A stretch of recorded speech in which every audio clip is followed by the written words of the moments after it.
Hello everyone and welcome to the BCM Game of the Month for March 2016. The BCM is delighted to announce that it will collaborate with Chess Informator to bring you a bigger and better product. So you'll notice a few changes this month. We hope they're not too disruptive for you and that you continue to enjoy this Game of the Month feature. Well, this is International Master Andrew Martin reporting, and welcome along. My game this month is a very unusual example of the Benko Gambit. That's d4, knight f6, c4, c5, d5 and now b5. Usually this opening is very formulaic in that black's way of playing is more or less the same if white accepts the gambit in most variations. There are some differences if white declines the gambit, but usually when white accepts, it's all pretty straightforward. Black opens up lines on the queen side, fianchettos the king's bishop, and tries to put pressure on the pawns at a2 and b2. But this game's slightly different, and it comes from the Gibraltar Masters tournament played in January between two grandmasters, Antonietta Stefanova, one of the strongest female players in the world, and she's playing the ever-inventive and innovative Juan Manuel Belon Lopez from Spain, who's been playing unusually in the opening for as long as I remember. He's an individualist. He likes to play in his own way, and that's it. He doesn't care for theory. He doesn't care for following main lines. He wants to make up the main lines. So of course that makes his games very exciting to watch. The thing about being an innovator is you just have to accept from time to time you're going to get pulverised because your ideas just aren't going to work. A guy who comes to mind who plays in a similar style from the UK is Mike Basman, but of course these days he concentrates more on junior chess and earning a living from that rather than playing wild and wacky ideas. Anyway, Lopez decides to play the Benko Gambit against Stefanova, and it's worth pointing out the move knight e4 at this juncture, because this is known as the Vulture. There's a player called Stefan Bucher from Germany who invested a lot of time and energy in trying to make this move work. And the point of it is that when white attacks the knight, black's going to go queen a5 check. And if white plays a move like knight d2, there are other moves. Then black retreats the knight to d6, e4, g6. Now you may think, well, what has this got to do with our featured game? Well, take a look at the position that occurs a bit later on. You wouldn't believe that a similar position could occur from a Benko Gambit, but Belon Lopez manages to make it possible. So going back to our featured game, white decides to take the pawn, and now black plays a6, offering a second pawn. White plays e3. And this is one of those pesky Benko Gambit decline variations that has seen the Gambit go a little bit out of fashion in the modern era. Back in the 1970s and 80s, when Benko was putting the idea forward for the first time, most white players accepted the pawn, and then black got a tremendous initiative in return for the pawn. And a lot of black players like that. You know, how easy was it to get onto the attack with black early in the game? But then white decided to play these decline variations like e3, like, there's 5 f3 in this position. Going back even further, there's 4 knight f3. There's a move b6 in this position. There's so much for black to know. E3 is just one of those lines, again, that's not played a lot these days, but which is actually quite dangerous to meet. And especially when armed with computer analysis, just solidly keeping the pawn is not a bad way to play. Anyway, Lopez plays g6. Now, just dropping back, there is another variation here where black takes on b5. Bishop takes b5. And then you can play bishop b7 here, or queen a5 check, dependent on what you like. It may be, having seen g6 in this game, you would want to return to that variation with black. Anyway, it's all a question of taste, and Juan Manuel decides to go down the main line. Just knight c3, bishop g7, and now white plays a4, which is quite an accurate move in this position. Black castles, and now white plays e4. Well, the opening skirmishes, there's a little bit of a battle for the tempo going on here with this bishop on f1. Black's waiting to take on b5 until white moves that bishop. And white is delaying moving that bishop for as long as possible because he's waiting for black to take on b5. So that's a kind of mini battle going on in the position. And I don't think taking on b5 is particularly promising for black in this position. White just plays bishop takes b5, and then the development flows on without loss of time. So this is where black decides to start to try and invent things. And he plays a move, knight e8, which is interesting, certainly, but which I can't believe is an improvement for him over the normal move e6. I mean, clearly black can play d6 in this position. And then I guess white would try to find a move which is not involving moving that bishop on f1. So what can he play? I mean, he can play knight f3. I suppose the thing about that is black could consider the unusual bishop g4 after that. Going back to d6, what else can he play? Well, he can play a move like rook a3. Looks a bit weird, but it's actually not bad in this position. And finally, white can play a move like bishop d2, just waiting. So all sorts of useful moves for white to play before he moves that bishop on f1. That's the problem for black in this position. So it may be that e6 is best. And then we just get a main line here where white punctures a hole in the black pawn structure and moves in with his queen. Bishop b7, f3. And now, having forced some concessions, only now does black go knight e8, giving up the second pawn on c5, and now d5, and all hell breaks loose. I mean, this is the type of thing that black has to do in this variation. It's a far cry from the earlier Benko Gambit accepted lines. Very sharp position where black has to sacrifice material and try and get after the white king side. Maybe that's what black has to do here. I must say I quite like black's chances, but, you know, armed with computer analysis, it's clearly a risky procedure to play in this manner.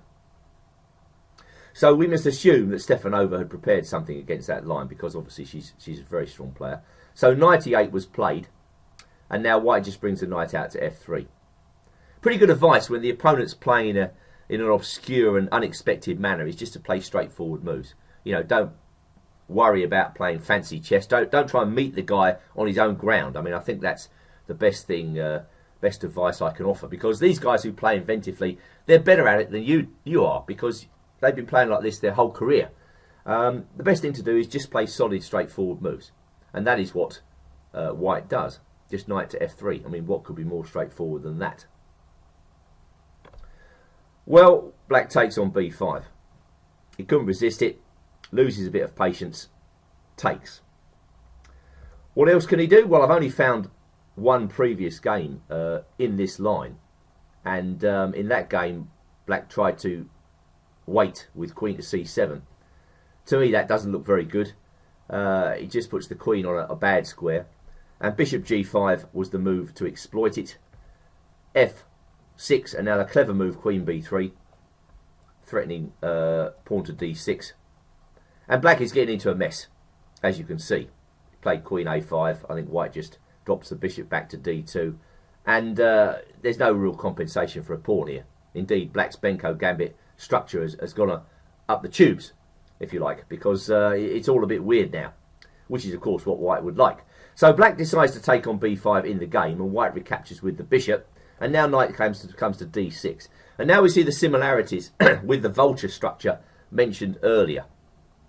And it's just a question now of whether, in this rather obscure position, black can manufacture some chances. Well, of course, the problem with not moving that pawn on d7 is that you know, you've got some issues with the queenside minor pieces. So this is why Bellon decides to play bishop a6, which is normal in the Benko Gambit. But here, again, I should straight, it's a slightly different position to normal. I don't necessarily like that move.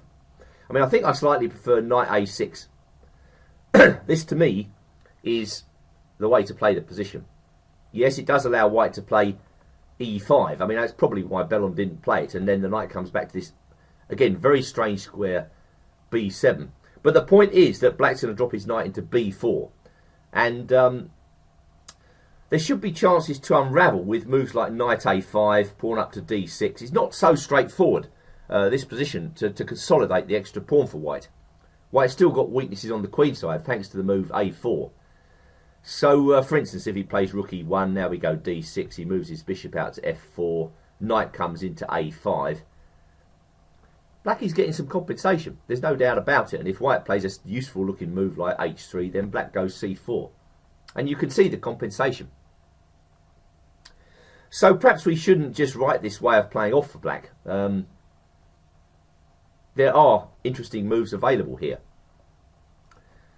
Bellon chose bishop a6 and white just played straightforwardly once again. He castled. Queen comes out to a5. Well, that's a better location for the queen than c7. That's all we can say. Again, may I suggest an improvement for black here. The simple idea of chopping on d3 and then playing knight a6. To me, this looks again a way to play. And you see in the vulture, if white plays a move like e5, then black can often put his knight on f5. And this is, I think, tactically just about possible in this position. Those pawns on e5 and d5, are they restricting black or are they simply overextended? I do like the idea of the knight dropping into b4 at a moment's notice. For instance, if white doesn't play e5 and instead plays queen e2, in we come, bishop comes out to f4, queen b6, h3, and now queen to a6. It's a paradox in the Benko gambit that despite being a pawn down, black can often offer the exchange of queens. And this is one such case, because white doesn't really want to have to defend those queenside pawns for the rest of this game. But that's what it looks, if the queens come off, that he's going to have to do. So again, there were possibilities for black here. Probably Bellon just simply didn't want to exchange just yet, and he played his queen out to a5. And now white brings black's attention to the fact that he can play e5, and Bellon goes knight f5. Well, now white plays a good move, and I'm pretty sure Bellon underestimated this move.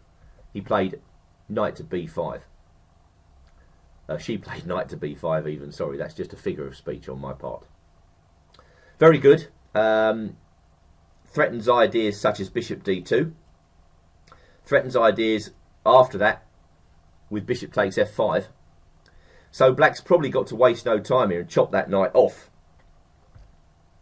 But now white obtains the two bishops, and that knight on f5 is looking a little bit out on a limb. So black plays d6 to try and reintroduce the knight back into the game. And again, white sticks with straightforward moves, bishop to f4. And that's what I liked about Stefanova's play in this game. She doesn't get dragged into any obscure complications. She just plays in a straightforward manner and exposes black's play in the opening and in the early middle game as slightly artificial. So Bellon continues with sharp play, bringing his queen in, hitting the bishop on f4 and the pawn on b2.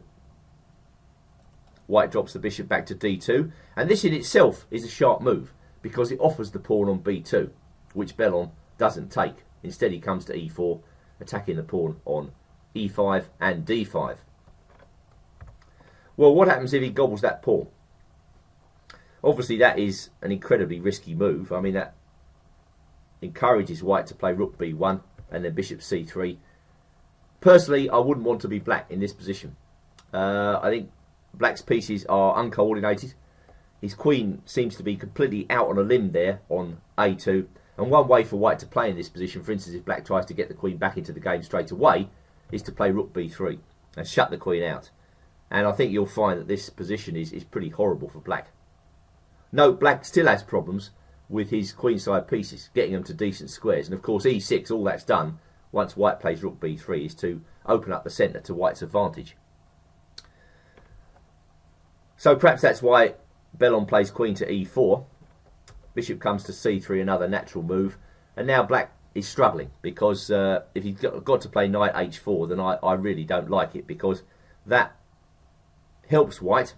White just simply exchanges, and now f4, and suddenly white has a tremendous grip on this game. So if the path to a decent position for black is so thin, so small, you know, really this is not a recommendable variation for black, because it's all gone downhill suddenly. f4 just shuts the queen out. White's still a pawn up. Black can't get the knight on b8 out to a decent square.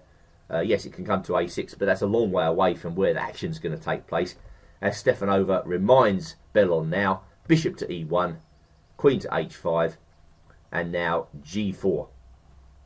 Clearly, white thinks this is the moment for action with black's pieces on ridiculous squares. I'm going to try and mate him. Now, it's obvious that white could have taken on h5. I mean, there's nothing wrong with that, and just brought the bishop back to c3. But that allows black to escape to an endgame, or a late middle game with the pieces coming off. Clearly, this is a better position for white, but how good is it? Stefanova, and this is where grandmasters score over average players, their judgment of a position is much better. That's enabling them to make good decisions. She decides to go for it with g4. Bellon plays his queen back to the only square available. Well, he could go to h3, but then a move like rook a3, and the queen's got to move again. And now h4, shutting the black queen out of the game. And this is another thing I liked about this game, because how often in a Benko gambit do you see the black pieces in such disarray? Normally, a feature of Benko gambit positions is that black gets beautiful coordination for his pieces and easy moves in the opening. Well, here, there aren't easy moves. You know, black is basically grovelling, and his pieces continue to go back into even weirder positions after bishop h8, g5, queen g7, and now white brings the bishop to c3. And of course, black's position, it's comically awful. Of course, Bellon couldn't do anything else. So it just shows you how bad it really was, with white playing these very straightforward, excellent moves. So f6, queen e2, another one of those excellent moves. Obviously, black can take on e5 here, but the position then opens up, and I should think white is playing for mate. So let's just see it. Takes, and if he takes this off, well, I would have thought rook takes f8 more or less wins straight away, with the other move, rook f1 coming in. Black is in a disastrous mess. So going back to the game, black played knight d7. Stefanova took on d6, very straightforward. In came the queen. Black tries to unravel, but white straightforwardly takes on d6. Straightforward play right to the end.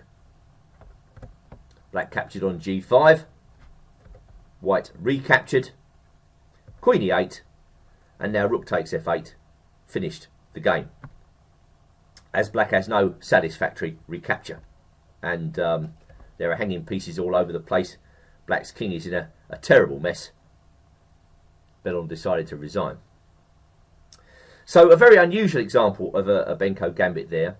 And just a warning to innovators these days, it's not so easy to imprint your own special stamp in the opening of the game. You know, a lot of the time, when you try to play originally, as black did here, then you run the risk that you can be wiped off the board. And congratulations to Stefanova on an excellent game.